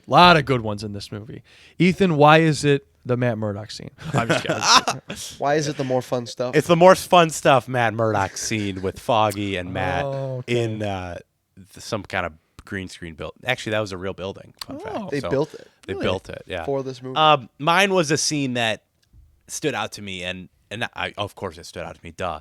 But it's a scene that had never really I never really even thought about much, especially when I think about this movie. But just the way it was acted and delivered is the grave side scene between Happy and Peter. Happy says to Peter, he says, "Hurts because they're gone, and it hurts all over again because you remember what they stood for, and you wonder, is all that gone too?" And Peter says, "No, it's not gone. Everybody she helped, they'll keep it going." And I don't know why, but just the way that was presented towards the very end of the movie, and it's like, they are gone, right? Is everything they stood for just worthless? No, it's about the legacy she built and passing on. And it just kind of hit me because we're all going to die one day, right? We're all going to hit that point. Like, is everything we stood for just gone? Yeah. And no, it's not if we pass on the right things to the next generation, that being the gospel. All right. That's what I'm getting at, but it hit me. And cheeseburgers. Tony But, used to eat cheeseburgers. Yeah, it hit me in that Good moment. scene. And I think that was good. Yeah. Underrated pick there. Yeah. I like it. Yeah. Mr. Het? Real quick, was Feast part of the other two? No. No? Okay. was not. So Is you it- really only would have known if She you had- played the PlayStation I guess game. she did have a group at the beginning of Far From Home. I don't think they called I can't it Feast. say though. that's Feast, but it It might is, be. yeah. This It was one the is start. definitely Feast. Yeah, this is Feast. Yeah. I think they were filming it before the video game Spider-Man 2018 on the PS4 came out, and Feast was a huge part of that. Yeah. So they added that in here. And it was a great segue into the with great power comes great responsibility because that's kind of what his aunt did. So Is that your favorite scene, Micah? Yeah, when he's taking the donuts. Peak. So good. I thought that the whole fast-paced intro of everything happening all at once was so much fun in the theater. That is it. It was so much fun. Him swinging around and with MJ and then DODC and then Ned's like, "Oh yeah, I was this guy in the chair the whole time." And then so you're saying you were an accomplice. What are you saying? I would like to have my words stricken And from the record. So under good. talked about element in this podcast is J.K. Simmons coming Yeah. back as Oh my J. gosh. Jonah Jameson. Yes. You get to see his rise to success in that quick intro too, and you see this dude is only somebody because he hates Spider-Man. Yeah. I thought that was Number really one cool. Spider-Man hater. Yeah. So good. Almost Yeah, I'm hating gonna as take much as Lex Luthor and Superman. I'm gonna take that first quick montage of craziness in the first like 15 Okay. minutes. I'm not gonna lie. Taking a 15-minute scene. I did not expect those two scenes to be in the highlight reel for. Well, because this everyone movie. knows the second half. That's Bro, yeah. I think it's easy to say, It's fair. when the three Spider-Men talk. Portals. Portals. Yeah. People don't want to hear the same thing echoed for the 100th time. Yeah. I'm talking about scenes we haven't talked Hey. about that are highlights. Hey, that's fair. And that is genuinely my favorite scene of the movie, though. Yeah. Yeah. Right. There is that balance, though. I You know still what I'm got saying? giddy when I watched it this time. I was Yeah. like, "Oh, the beginning is so fun." Yeah, and Mysterio, like, setting, like, I don't know, his legacy's kind of at the front end, and then you're like, oh, whatever. Yeah. You know? So there's that just inkling disappears, of, huh? is he going to come back? Is he really dead? I don't know. Oh, he's the sixth one. Oh! All right. It's not Venom? Fine. I'll go along with you guys. I won't pick a great. What? It's actual when you saw favorite Craven scene. in the Oh, clouds. it was that scene. The Or movie was just so Scorpion or good. Rhino up there? Literally, buddy. Fine. My favorite scene in this movie is Why are you when getting when Peter looks up and you can see the Spider-Man, Look up? the spider sense going off, and he walks through Yeah. the apartment, That's good. and it's the longest shot in the movie. Notice yeah. that because this By movie's like all over the place. 100 times. And then he looks over at Willem Dafoe, and then psh, and instantly the switch. That's some neat trick. That sense of yours. Oh, it's so good. And then that kicks off one of the greatest action sequences in the movie. Probably the best, to be honest. But that is filled with so much tension, that moment. I love it. I'll go with that scene instead of maybe a couple others that I would have thought about. So, that's a really great scene. Yeah. So we know that Riz Ifans and Tom St. Church weren't in this movie, but do we think that the core cast was ever in the room at the same time? Can we confidently say that after the movie we saw? Like, was I think it was Alfred a neat Molina? trick. Yeah, that's some neat trick. Was Alfred Molina in the room with Willem Dafoe, with Jamie Foxx, with Tobey Maguire, with Andrew Garfield, with Tom Holland? Were they ever all in a room at the same time? I mean, in the Undercroft, there was only ever 3 people on screen at a time. Like, And- when you're facing the villains, it's Spider-Man, and then there's the 2 villains, right? And then you turn around, and then that's- it's Spider-Man, and then there's Ned and... That's easy to CGI Yeah. or to green screen them in too. point. Especially finding out that the Norman, like in front of the window, Yeah. that's green screened. I'm like, what? What is real? Who even What knows is if his real life? Legos are real? These your Legos? These your Legos? Yeah, R.I.P. the Death Star right there. Dude, Electro, he was fun, but he kind of just did whatever. I felt thought like he Jamie was Foxx a great was- comedic element. Yeah, in I this think movie. they were just like, hey, Jamie, do you want to be in this movie? You can be Electro again, just kind of do whatever and hang out. So do I need to be that same character? No, just be Jamie Foxx. All right, I'll show up. That's good. I'll come. Get that paycheck. Wait, what is my paycheck? Oh, ho, ho. Get me in there. Dang. Just got to put a little disc on my chest. That's good. Micah, give us some numbers. I want to Some crunch numbers. some numbers for this film. So this movie made $1 billion. It actually did. Yeah, it made Make $1 actually billion. almost. It made Which, $2 more billion. speaking of which, holy catfish. I Yeah, just $2 more realized billion, something right just less than Endgame and Infinity War. now. Wow. So just above the Avengers. Can you believe the Avengers was number 3 up until then? Avengers was peak, dude. Yeah, $1.5 People billion. love that movie. It's crazy. I mean, it's still number 4. Yeah, I mean So, that's I don't. Your argument doesn't change that crazy. much. crazy. Yeah, It is interesting. This is a complete side note, but we're looking at our list. The top grossing is, of course, Endgame, then Infinity War, then No Way Home, then the Avengers, and then Age of Ultron. We have a new Avengers movie coming out in about over a year. Is that even gonna crack this top 5? I mean, certainly, Or is right? the I think hype it's a gone? lock. I think it's a lock. You think it's a lock? 100%. Yeah. Is Marvel still able to pull in numbers If like that? Deadpool and Wolverine can cross $1 billion, then surely Dude, this Avengers movie will the at least freaking- break top 10. That's the a fair- freaking cast That's that fair. is this movie, and once they start the train of the hype train of the releasing trailers and stuff like that, they'll sprinkle a few reveals in the trailers for these movies. I think it's a lock that it at least makes 1.5. Yeah, for sure. I mean, they had hundreds of thousands of people looking at that chair reveal. There's no. That's true. Yeah, That's I a mean good- that's Yeah. Good call. that was like an 8-hour live stream. I had it pulled up all day on my Yes. phone. Oh yeah, me too. You're like, Just- what? It made work so enjoyable that day. Guys, Tom Hiddleston. Like a That lot was of people, a long day. Too. like I get that was it. a good day to have it. If you were, yeah, right. If you were like a movie reviewer during that time, that probably sucked. I will say that. But as a working man, just every 10 minutes having a new name right. reveal, like whoa, and then hearing the music. Me personally, I heavily enjoyed that. It was good. Yeah, So $1.9 billion and for the Spider-Man. smallest budget in the top 5 too. Wow. Black Panther, Iron Man 3, and Far From Home was just knocked out because of Deadpool and Wolverine, but all of these were 200 mil now. The whole top 10 was 200 mil plus. No Way Home was only 200 mil. So this is a good chunk lower than the rest of the Avengers movies here. With, I think it was a combined total of 600 mil for the Endgame Infinity War. 600 or 500 or something like that. It was a lot, but it was a combined budget for the two because they filmed them back to back.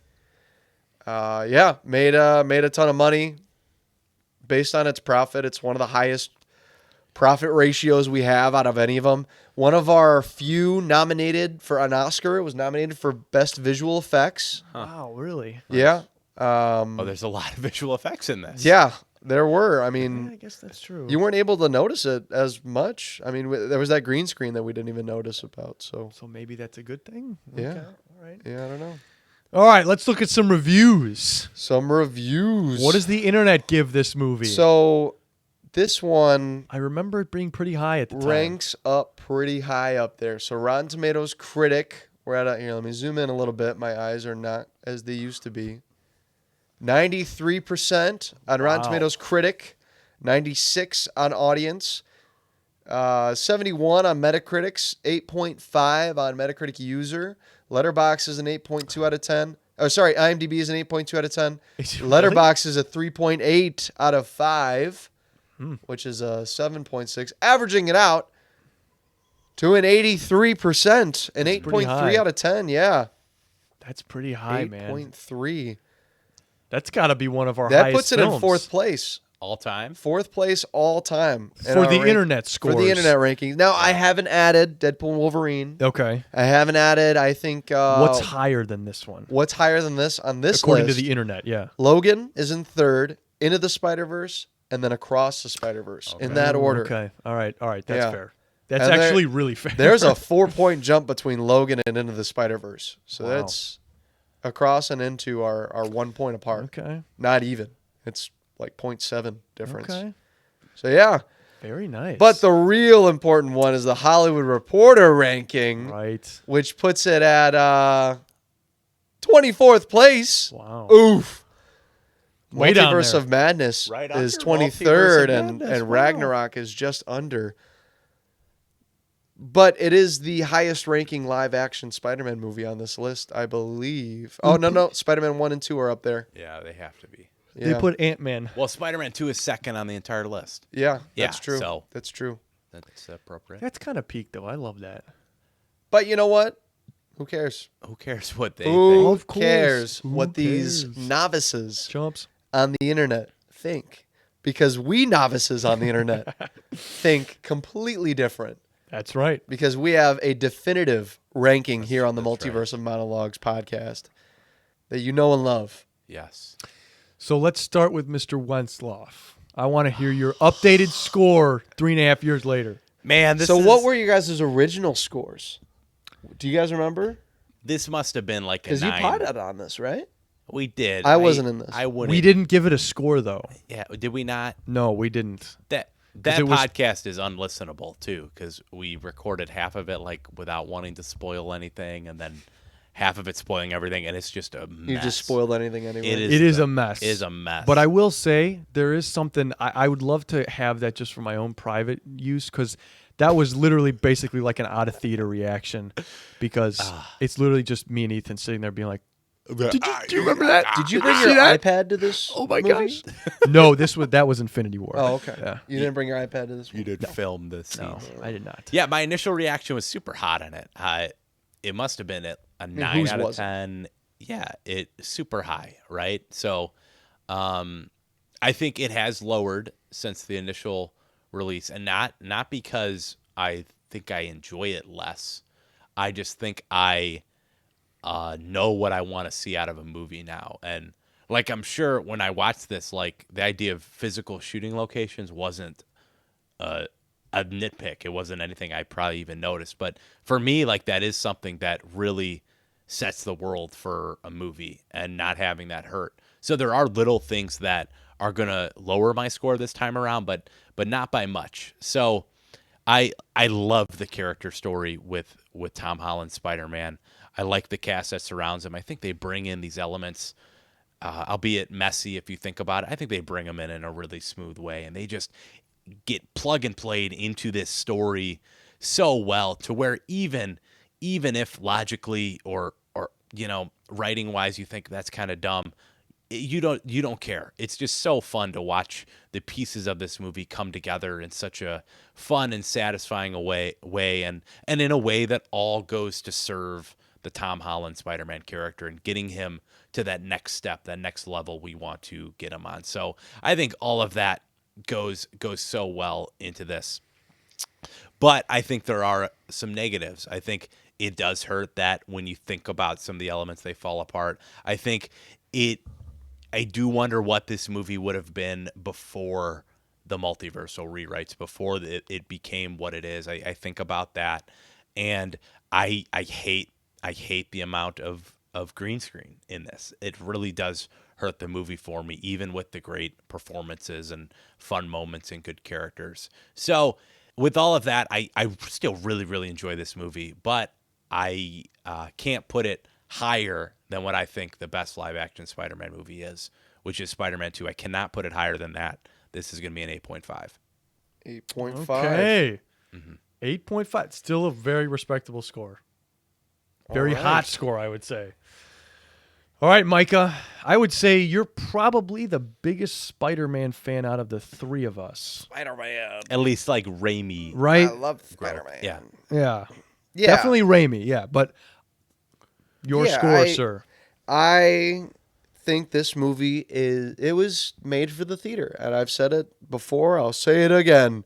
There are so many ways you can forgive this movie for being a theater-going experience and being like watch it a bunch and just enjoy the fun moments, right? And I can't fault it a ton for that because it's doing exactly what it's trying to do, and it's executing it perfectly. Oh, I mean, nice. not perfectly. I mean, Howard the Duck at least had some heart in it. Come on. There's no. Yeah, this movie has no heart. No heart in 100%, this movie 100%. at all. Just sand. It's coarse and rough and gets we know everywhere. why you like Howard the Duck, Micah. Lorraine. But No Way Home is I think it's a one of a kind movie. Marvel cannot do this again, and if they did, it would just be. That was another question I wanted to ask you guys earlier. Was do you guys think that this movie would have done as well if it came out later in the multiverse saga? I don't think it. I don't know. I'm torn. I think it could have. I think it couldn't. It's a toss up. I mean, these are the best characters to do it with. Everyone was clamoring for a live action Spider-Man multiverse movie, and then it's the first one we get. I mean, they kind of throw all the cannon fodder out on the wall. They're like, yeah, let's throw all the Spider-Man, all the best things we wanted out of a Spider-Man multiverse movie right here. And now they got to come up with new stuff for the Across the Spider-Verse trilogy.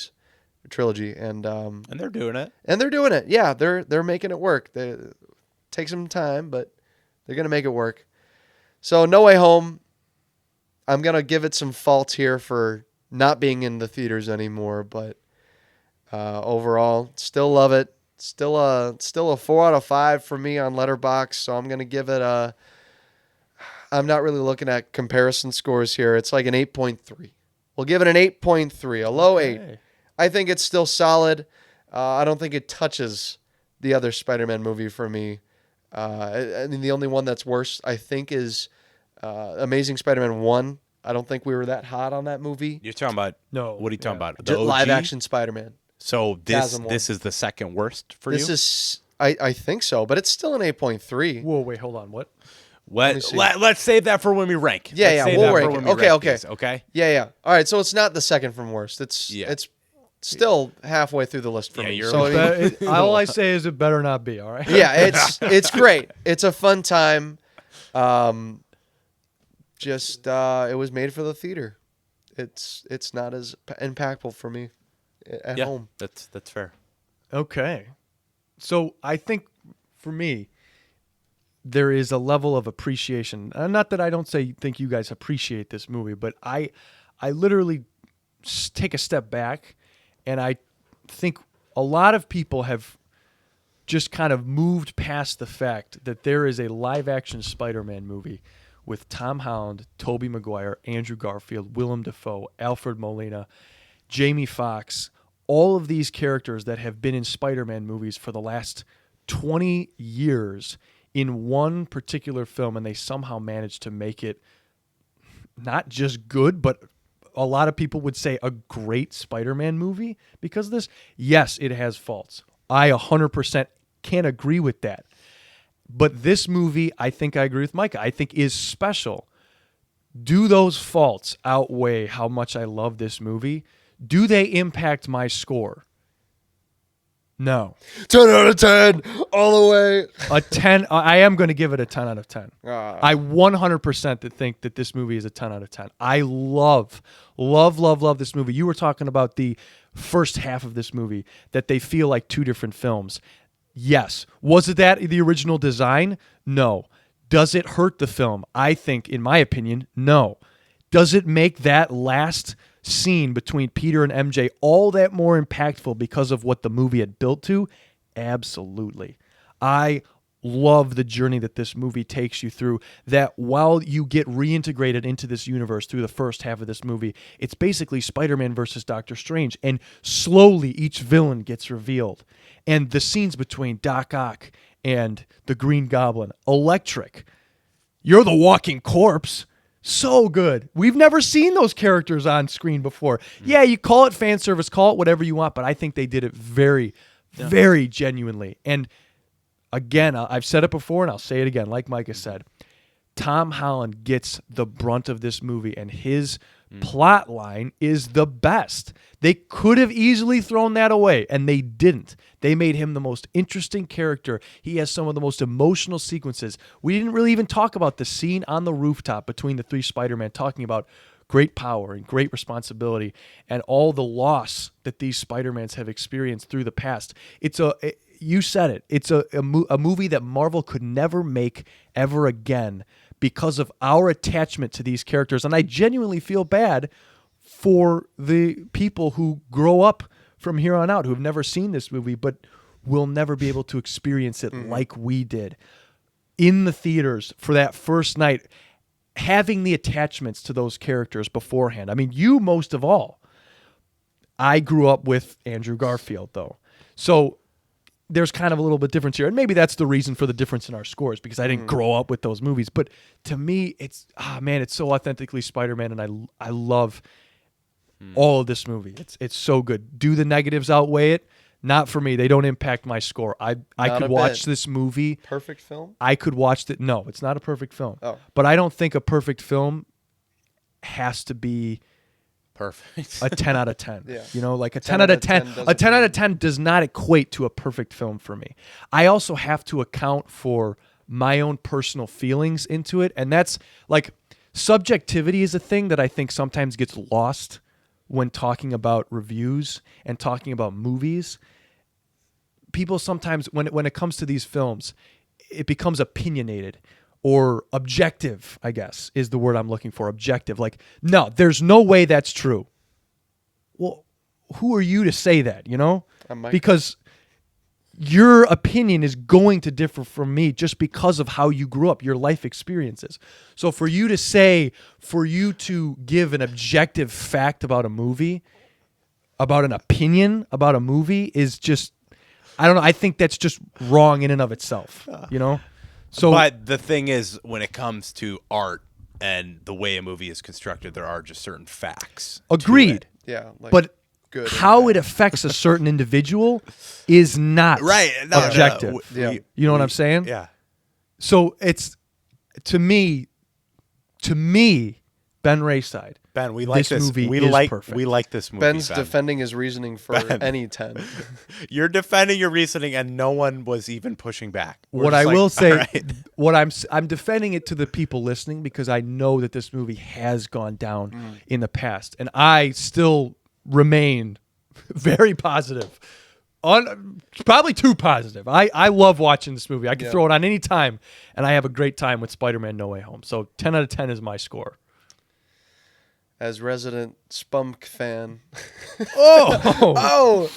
Yeah, I don't know. I just, I'm happy for you, Ben. I'm so proud of it's you. fair. I'm happy for I you. totally get your guys' criticisms. Well, someone else who also loves this movie is Mr. Muscle Cakes. We're gonna shout you out, my man, just because we don't know who you are, but you're a faithful listener, and you saw that Ben and Micah logged this movie, and you knew it was coming up for the Marvel Movie Marathon, and you just rewatched it as well.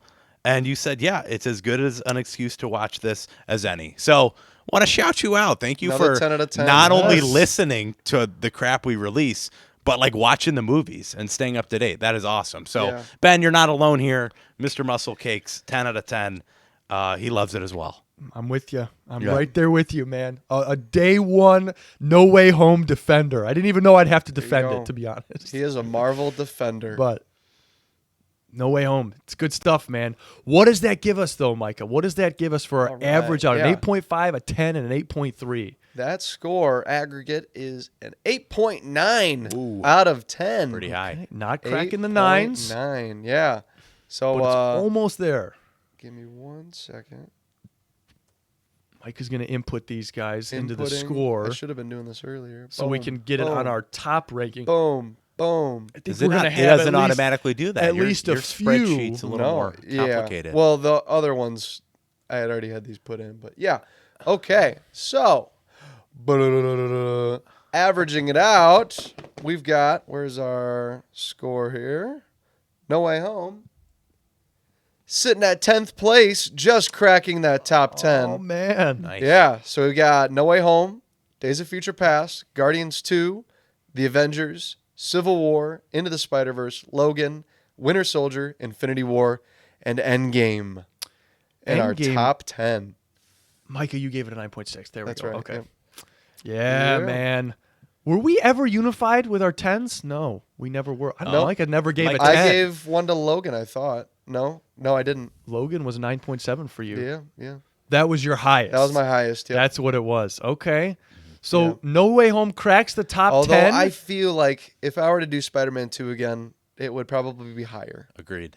Yeah. Yeah. Because I gave Into the Spider-Verse a 9.6. So But I personally think Spider-Man 2.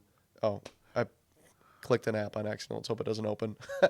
Oh, no. Oh, get out of the way. Okay, so we've got the Spider-Man movie ranking, guys. Now that we have a trilogy, we have 2 trilogies under our belts. We've got a TASM, 1 and 2, and we've got Into the Spider-Verse in there. So my top 4 are allegedly Into the Spider-Verse, Spider-Man 2, Spider-Man 3, No Way Home comes in on 4th place there. But Spider-Man it's tied 3. with Spider-Man 1. Yeah, tied with Spider-Man 1 at an 8.3. Spider-Man 3 bumped over this up. Spider-Man 1? Yeah. Wow. I was really hot on Spider-Man 3 back then. It's the Bully Maguire scene. I think so. That does I think it so. for Micah. I think Yeah. it's just so charming to me. It's so charming. Like Spider-Man 1 is campy, Spider-Man 3 is charming. I like it. Fair. And we I didn't like it a say whole lot. this when doing our scores, but so much of the good pulled from, Raimi did so much legwork, Influential. and it's very influential in No Way Home. So what's better, the art that was created from the influence, or the influence in the actual great movie itself? Yeah, go ahead. Walk through Ben's top Ben's 5. got No Way Home in first place, Into the Spider-Verse in second place, and a 3-way tie for third place because he just loves his Spideys. Far From Home, TASM 2, and Spider-Man 2 at an 8.5. I think on a rewatch, I would give Spider-Man 2 a higher score. Yeah. Without a doubt. Good. What did you give it when we watched it in theaters last? That's a good question. Yeah, Let pull me that see. up. Let Pull me that up, see. Jamie. Ethan, his top 4, his goldies are Into the Spider-Verse, number 1, Spider-Man 2, number 2, No Way Home, number 3, and Far From Home, number 4. I think so. It's hard because Into the Spider-Verse is animated, but I would still, if you said what is the best Spider-Man movie, I would say Spider-Man 2. Yeah, you for know. sure. So that's what's hard is I think Spider-Verse just has so much going for it in the animation side of it. 8.5 still. Where, Okay. Spider-Man 2 I think is the most pure Spider-Man movie. Yeah. Yeah, to its core. So what does our averages give us? Our averages for Spider-Man. Spider-Man, just in general. Yeah, what is our Yeah, Spider-Man so far ranking? Spider-Man for No, Ethan. what is the multiverse monologues ranking of Spider-Man? Oh, for all of it, 8.1. That is our average for all the Spider-Man movies combined. We like Spider-Man. in order. What do we collectively say is the best? Is it in the order right now? I see. Yeah, does that I make see sense? what you mean. Yeah. So our top is Into the Spider-Verse because we were just kind of hot on it that day. Yeah. I mean, I think it's a great movie. no, but dude, it's still so good. yeah, it's really good. And then No Way Home took second the place. crime of the podcast. Yeah, by a 300th. It was me. Man. Wait, What would it take to lower that? Oh Man. I mean, if I gave it an 8.2, that would tie it. I would So, happily go to an 8.4. Yeah, Yeah. you would. I think, but wait, let me ask that you. would tie it. Would still. you say Spider-Man 2 is better than No Way Home? Yes. Yes, I would as well. Yeah. So I think we should bump that slightly. Yeah. We're both going down 0.1. See you, Ben. See you later. That's fine. That's fine. I mean, changing your scores after Yeah. you say it, we've never done that before. That's not even true. I want. Not even true. Spider-Man 2 it is deserves true, to be actually. 1, but Spider-Verse is just very good. Yeah. Yeah. And then so with our new third place being No Way Home. It depends on what you're saying. You know, what's the best Spider-Man movie? Yeah. Okay, but what's the criteria you're putting it at? What's the best movie featuring Spider-Man? Yeah. Into the Spider-Verse. Right. What's the best Spider-Man movie if you want to take someone who is a huge fan of the comics? Okay, I watched Spider-Man What? 2. That's the best Spider-Man movie. Or I just think from a movie standpoint, it's the best movie up here. No way. I think Into the Spider-Verse is better. Like I In my agree with opinion, Ethan. like I think Spider-Man 2 as a movie is so tight. I don't so know if good. it's better than because Into the Spider-Verse is in a league of its own, but there's a charm and Yeah. Spider-Man 2 is special. Dude, Spider-Man 2 is, I think, a bit more broad than Spider-Verse for me, emotionally. And I will say, though, tonally and- still to this day, I'll go back to that Raindrops keep scene falling on with my head. Aunt May. I think there's a hero in all of us. Mm. Oh, dude. Yeah, that's true, man. I don't Yeah. And sure, Spider-Verse is influential. It's groundbreaking for what it was, and its animation But I will think, never be the same. I think naturally you don't connect as well with animation as you do with real, tangible actors. In a Maybe way. I'm wrong. Yeah. You're wrong. I mean, clearly our scores say otherwise. 'cause Yeah, we were just really hot on It's like the a full Spider-Verse. 10, like a full whole point higher, Yeah. our average. So, yeah, I don't know what we're arguing. So yeah, we so after Far From Home, so there was Spider-Verse, Spider-Man 2, No Way Home, Far From Home, Spider-Man 1, Homecoming, TASM 2, Spider-Man 3, and TASM.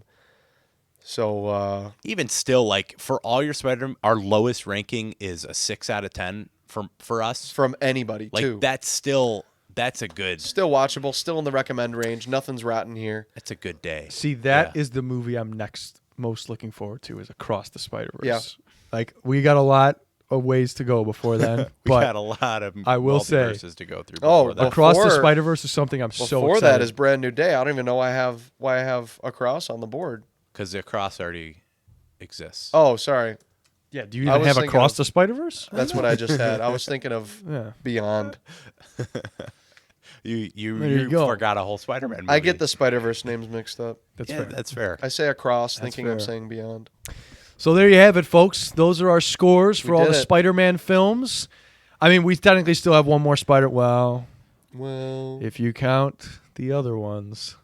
there's a bunch of There's spunk a bunch movies. of spunk movies coming up, man. Speaking of spunk movies, Speaking of spunk, oh it's my time! goodness, the next film. It's Morbid time. It's Morbid time. Yeah, Oh my goodness. guys. Micah, just as a little prelude to Prelude. the next episode, give us our scores for Morbius when we watched it Ethan, in 2022. you gave it a 5. Ooh. Ben gave it a 6.5. Whoa. I gave it a 6.2. Boom! Averaging out to a 5.9. I remember Micah, you say loving you the say memes. 6.5 for Ben's in disdain. Well, you're only Oh. 0.3 different with a 6.2. You're right there, dude. I thought my initial score was like an 8. What? I remember thinking this was such I a loved banging it. time. It was so much I think fun. a 5 is incredibly high for me. There's no I agree way with I'm giving it a 5. I think Guys, me and I Micah have were seen- floating around high scores, and Ethan was like, "Well, I can't go that low." I've been Maybe. seeing the Morbius trailers before Venom 2 and the No Way Home 4K Blu-ray. You're Man, hungry. I'm hyped. I am hyped, legitimately. I haven't even I can't busted wait. open this steelbook yet, I think. I mean, I redeemed the Perfect code, but that time. was about it. Dude, I've got 4 Blu-ray Morbiuses in my Redbox over there. Can't wait to break those out. So that is next week. Stay tuned for that, folks. Same bat time. Same bat channel. Well, next week for when we watch it. I don't know when the podcast episode is going to go up. So it's kind of up in the air. Be a while. We committed to a schedule, but we've got a lot going on in our lives. no there might be schedule a July. There might be a Superman Fantastic Four up. Who knows? No, don't tease people with something we know. He is said not might. gonna- He said might. By the time this episode comes out, you'll be on the cusp of Fan 4 Sticks. That's so. true. So just hopefully look forward to this episode. Yes. Yeah. At the end of this episode Sure. when you listen to it. Yeah, Morbius will be coming. Yes. Look forward to Morbius. sometime. Yeah. As for the rest of this podcast, this is Ben Rayside. I'm Peter 1. I'm Peter 2. Signing off. We all hope you have an absolutely fantastic day from Peter 3. There you go. Peter 3. Peter 3. Peter 3.